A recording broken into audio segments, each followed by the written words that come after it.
Namaku Akbar. Bisa dibilang aku adalah seorang wirausahawan. Usahaku ini memang sudah aku tekuni sejak lama. Dari awalnya cuma sendiri, sampai sekarang ya alhamdulillah aku sudah mempunyai tim dan karyawan. Dan malam ini yang akan kuceritakan adalah sebuah pengalaman seram yang kualami di kontrakan tempat usahaku. Aku mempunyai tim sebanyak 5 orang. Dan akhir bulan lalu seperti biasa, kami melakukan stock of name yang memang sudah menjadi kebiasaan, di mana kami pasti lembur, bahkan menginap di tempat kerja. Bahkan saking seringnya kami menginap di sana, kontrakan kerja kami ini kami juga sering sebut dengan base camp.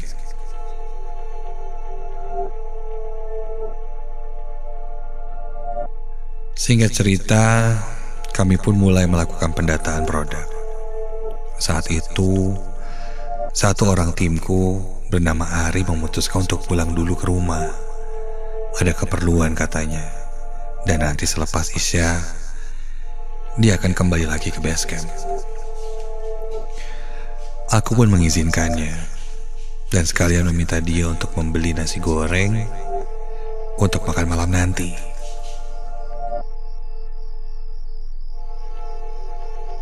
Waktu pun berlalu. Ketika itu malam sudah tiba. Saat kami sedang melakukan stock of name, aku mendengar ada yang mengetuk pintu depan. Mungkin itu Ari. Dan benar saja ketika dibuka, Ari sudah datang kembali sambil membawa nasi goreng. Karena nasi gorengnya sudah datang, kami pun akhirnya memutuskan untuk istirahat sejenak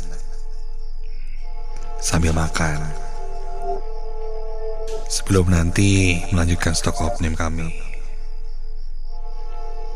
Selesai istirahat dan makan, kami pun lanjut bekerja hingga kurang lebih sekitar jam 11 malam. Pekerjaan kami selesai. Setelah selesai pekerjaan itu, aku mengajak timku untuk segera beristirahat dan menginap saja di base camp. Base camp atau kontrakan yang kami tempati ini ada 3 lantai. Lantai pertama atau lantai 1 untuk kegiatan produksi.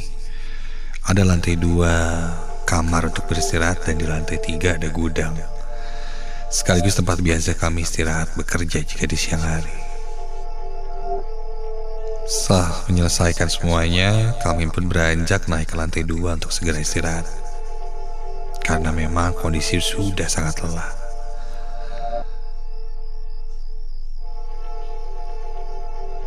Ketika yang lain sudah mau istirahat dan tidur, Ari meminta izin untuk ke lantai 3 dulu. Katanya dia mau mengambil sesuatu di gudang. Ya sudahlah.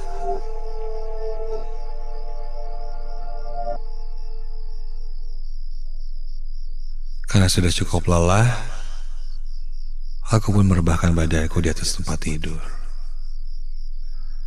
Sebelum tidur aku sempat memainkan handphone, melihat-lihat Instagram, sambil memasang alarm juga.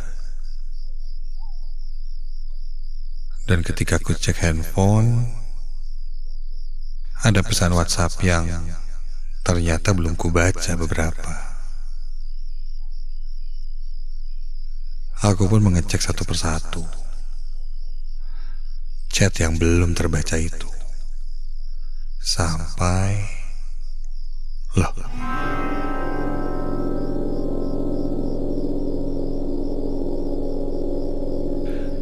ada satu pesan yang datangnya dari Ari. Iya, Ari mengirimkan pesan pada aku jam 5 sore tadi. Dan ketika ku baca isi pesannya, isi pesannya Ari adalah, Kang Akbar, maaf saya nggak bisa datang ke base camp lagi. Soalnya ada keperluan keluarga yang sangat mendadak. Terima kasih. Lah, membaca pesan itu, aku jadi bingung. Jelas-jelas Ari tadi datang, bahkan membawa pesanan nasi gorengku, dan sekarang ada di lantai 3. Ini kan pesan dari jam 5 sore tadi. Apa mungkin keperluan keluarganya nggak jadi ya? Jadi dia langsung datang ke kantor.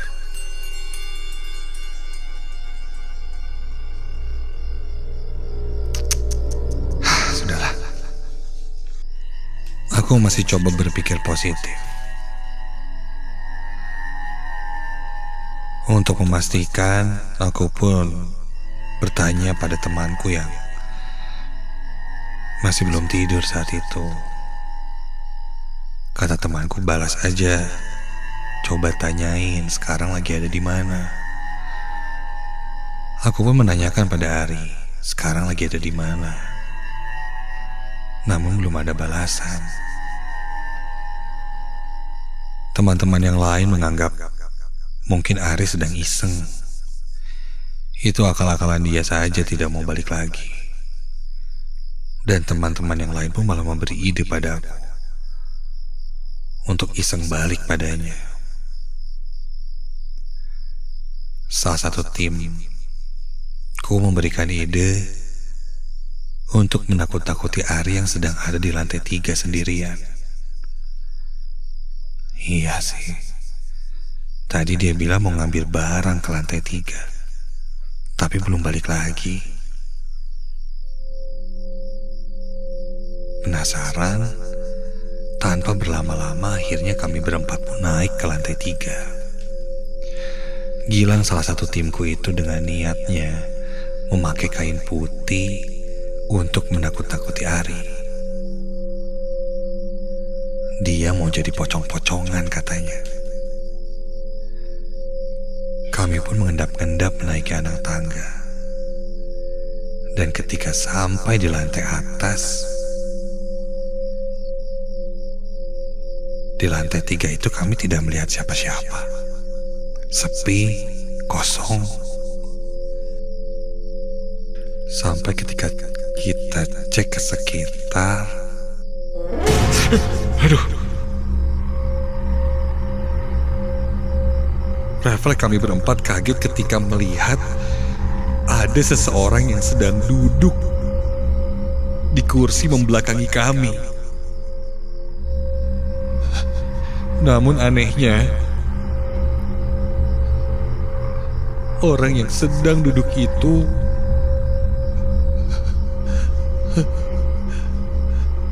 terbalut kain kafan lusuh. Iya, yang membentuk seperti pocong. Sontak kami pun terperanjat kaget dan perlahan langsung lari turun dari lantai 3.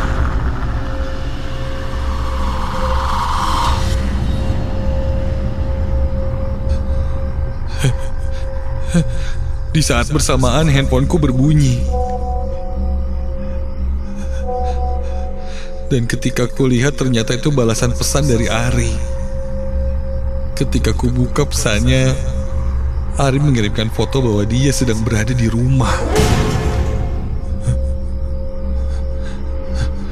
Kami berempat tuh mulai merasakan ketakutan. Seketika bulu kuduk berdiri. Jika yang tadi bukan Ari, lalu yang membawakan kami makanan dan naik ke lantai 3 itu siapa? Dan yang sedang duduk di kursi lantai 3 itu siapa?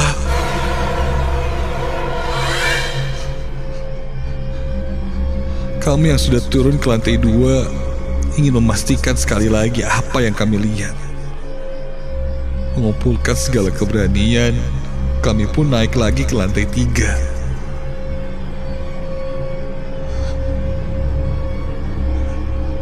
Dan ketika kita lihat, sosok itu sudah hilang. Di kursi itu tidak ada yang duduk.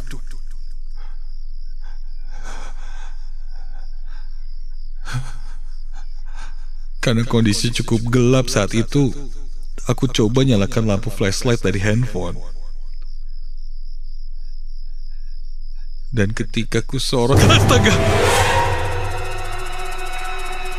Di sudut ruangan lantai 3 itu berdiri satu sosok pocong dengan kain kafan yang lusuh dan kotor. Mukanya hitam pekat seperti terbakar. Terdengar suara menggeram sangat menyeramkan.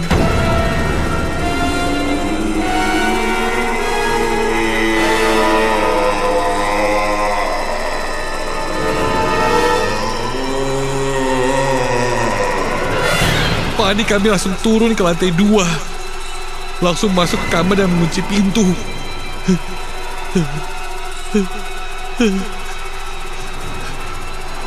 Kami semua ketakutan dan panik sampai terdengar ada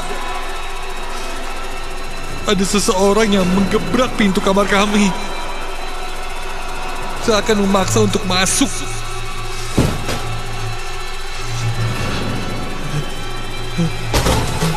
Sepertinya sosok pocong itu menabrakkan dirinya ke pintu dan berusaha untuk masuk. Kami yang panik ya tidak tahu harus berbuat apa. Hanya menutup telinga, mata, dan berdoa di dalam hati. Sampai, astaga, salah satu timku yang berada di kamar saat itu berteriak, meronta-ronta, menggeram, seperti kesurupan. Iya, posisinya kini dia tertidur dengan merapatkan kaki dan tangannya seperti pocong. Iya, dia kerasukan.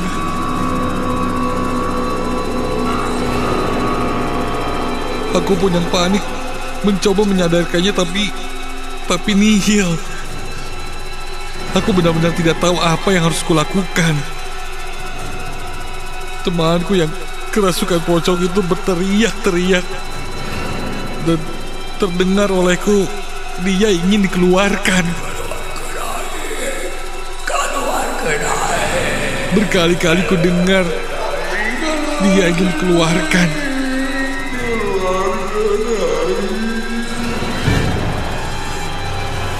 Sampai akhirnya Gilang pun mengeluarkan sesuatu dari dompetnya, sebuah bungkusan kecil yang kulihat seperti sebuah tali berwarna putih. Itu apa? Gilang bilang, ini jimat tali pocong.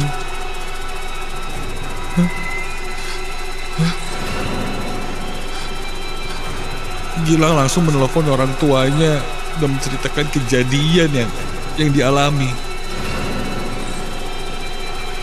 Dan di telepon itu mereka meminta Gilang untuk memasukkan tali pocong itu ke mulut temanku yang kesurupan. Dan setelah dimasukkan ke mulutnya, teman kami yang kesurupan itu menggeram, mengunyah tali pocong itu. Dan sampai akhirnya dia pun tak sadarkan diri.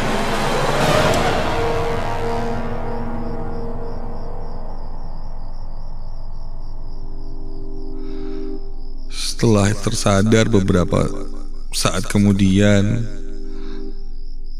tali pocong yang dikunyahnya itu pun hilang dari mulutnya entah kemana. Dan ketika itu sudah menunjukkan jam 3 pagi. Aku bertanya kenapa temanku Gilang itu sampai mempunyai hal seperti itu. Gilang pun mengakui bahwa 2 hari yang lalu dia pulang ke rumah orang tuanya dan dibekali jimat. Jimatnya itu berupa tali pocong. Katanya jimat itu akan membuat dirinya kebal dan tidak diganggu oleh orang. Dan apalah itu, aku pun sudah tidak pedulikan lagi. Singkat cerita, setelah azan subuh, kami pun segera pulang ke rumah masing-masing.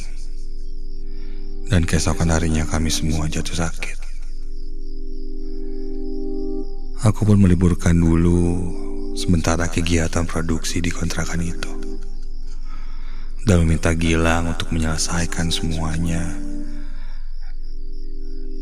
Jika perlu, tidak perlu ada lagi jimat-jimat seperti itu. Karena mungkin hal itu yang membuat kami diganggu. Yang jelas, itu mungkin jadi sosok yang paling tidak mau aku temui lagi. Sosoknya itu masih terus terbayang di pikiranku dan selalu jadi mimpi burukku.